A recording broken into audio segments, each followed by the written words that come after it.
Salam alaikum wa rahmatullahi wa barakatuh. Bonsoir à toutes et à tous. Tu peux me rappeler dans 5 minutes, s'il te plaît? Salam alaikum, excuse-moi. 5 minutes. Ok, à tout de suite, à tout de suite, à tout de suite. Salam alaikum wa rahmatullahi, excusez-moi. Oui. Alors, petite vidéo pour rebondir sur la vidéo que je viens de voir de Gucci, de la Ligue de défense africaine. Je trouve que il est en train de progresser, donc c'est bien si il écoute les remontrances que les gens lui transmettent. Et puis l'idée de monter un syndicat pour les Noirs, moi personnellement, on ne peut pas... moi, je parle de la diversité. Je ne parle pas des Noirs spécialement. Je suis dans l'obligation, par ma provenance moi-même, par la défense de mes idées. Alors, ce n'est pas une histoire de religion, hein. Même si il y a sa part aussi, quand même, la raison du pourquoi. Mais son idée de monter un syndicat pour les Noirs, bon, lui, il voit le truc comme ça pour les Noirs, bon, c'est une idée, hein, mais un syndicat pour la diversité, et en l'occurrence, en parlant de syndicat, bah, SOS Racisme, c'est ça, non? Normalement, SOS Racisme sont là pour voir quand il y a des dysfonctionnements, ou bien quand les choses ne vont pas, ou bien donc, que des foutaises, encore des gauchistes de merde. SOS Racisme, tout bidon. Tous ceux qui l'ont accompagné du début jusqu'à la fin, c'était du bidon.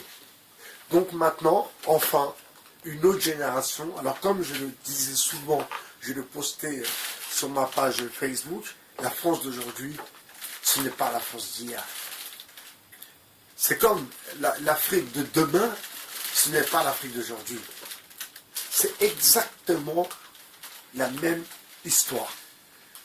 On va rebondir sur Gucci, sur Gucci Mane de la Ligue défense africaine, et donc son idée de monter un syndicat. Je sais que j'ai lu, c'est un commentaire, je lui dis c'est une bonne idée, mais bon, voilà quoi, il y a tout le monde, et c'est pas les Noirs, c'est la diversité qu'il faut défendre. C'est pas simplement que les Noirs. On ne peut pas se refermer, se replier dans un élan communautarisme. Moi, je suis contre ça. Je respecte, bien sûr, parce que je suis quelqu'un qui respecte, par nature, donc je respecte, mais cette idée un syndicaliste pour les Noirs, non, parce que c'est encore mettre des cases, tout ce que SOS Racisme a fait, avec les beurs. J'écoutais encore un live de Rismo, donc Maurice à la radio, et il disait qu'avant 81, donc avant 82 je crois, donc avant l'existence des SOS Racisme, bah moi j'ai grandi avec cette France-là, hein, où il n'y avait pas d'Arabes, Noirs, on ne connaissait pas, hein, on était tous ensemble, et c'était pas, oui, les Noirs, oui, il n'y avait pas ça, on n'a pas connu ça, notre génération. Et c'est les années 80, 82, 84, c'est là où il y a eu les beurs 81, les beurs, c'est là qu'on a commencé à mettre des étiquettes sur les beurs, les blacks, patati patata. Vous voyez? Vous voyez où on en arrive? Et on en arrive à maintenant, aujourd'hui, en 2018, à ce que quelqu'un nous propose un repli communautaire, encore une fois.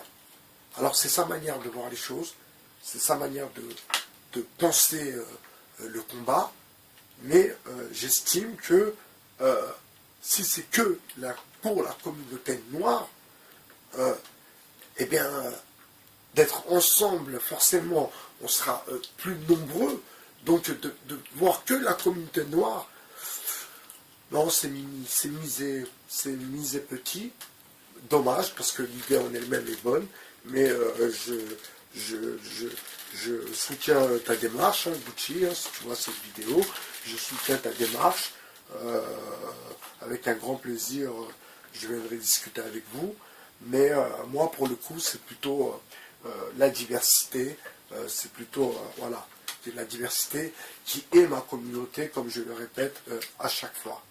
Pour en revenir à ce qu'il disait tout à l'heure, ceux qui sont formés aux Antilles et qui viennent en France travailler et voilà, ils se prennent pour des, on les appelle les bounty, hein, donc noirs de l'extérieur mais blancs à l'intérieur, oui, oui, on les connaît.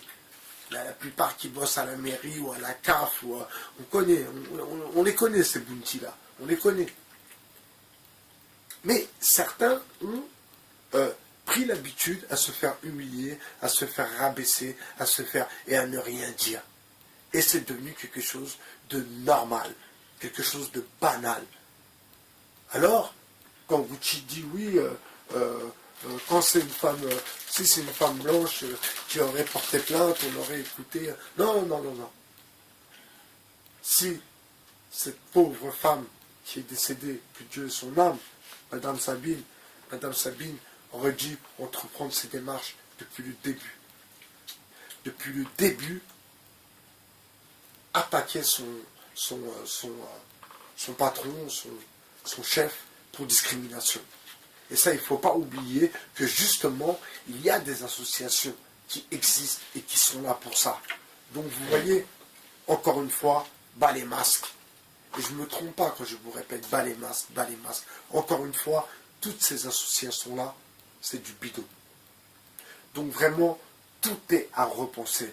Le social est à repenser. C'est une certitude. On le voit. Je ne vais pas me répéter. Les prisons sont pleines. Les jeunes filles boivent du vin dans le métro devant tout le monde. Les drogués, la colline, Stalingrad, vous voyez bien que le pays part en cacahuète. Donc voilà, quoi, il faut vraiment réfléchir. Demain, il y a le blocage. Hein. Alors c'est la deuxième vidéo que je fais dans la soirée, troisième vidéo plutôt. Donc demain, il y a le blocage. Demain, voilà, partez aussi avec cette idée en tête que de quoi Gucci parle en s'exprimant sur un syndicat pour les Noirs. Et ce qu'il ne faut pas oublier, c'est que vous savez, quand en Amérique, au temps de l'apartheid, bien sûr, quand il y avait les places pour les Noirs et les Blancs, ils ont vécu ça, hein, les Américains, il ne faut pas oublier, eh bien les syndicalistes ne voulaient pas que les Noirs travaillent. Vous voyez, on pense que les syndicats, ils sont avec les travailleurs, mais les syndicalistes, ils ne voulaient pas des Noirs. Non, non, non. Ils voulaient bien défendre, ils voulaient bien prendre les gens et défendre les gens qui travaillent, oui, mais ils ne voulaient pas des Noirs. Ils ne voulaient pas que les Noirs travaillent. Et voilà pourquoi il s'est créé des ghettos. Parce que les Noirs venaient du sud vers le nord pour venir travailler dans les usines, dans l'industrie, et ils arrivaient là-bas et ils n'avaient pas de travail. Donc, ils se regroupaient entre eux, et puis de là sont partis les ghettos. Donc, pour se débrouiller, vendre de la drogue. Donc voilà, ils vendent de la drogue à son propre frère, qui va lui donner une arme avec laquelle il va tuer son propre frère. Voilà comment les États-Unis, comment la politique américaine ne doit pas déteindre sur notre pays, qui est la France. C'était Bye HR sur le 2.0. Je vous souhaite une bonne soirée. Hasta luego, amigo.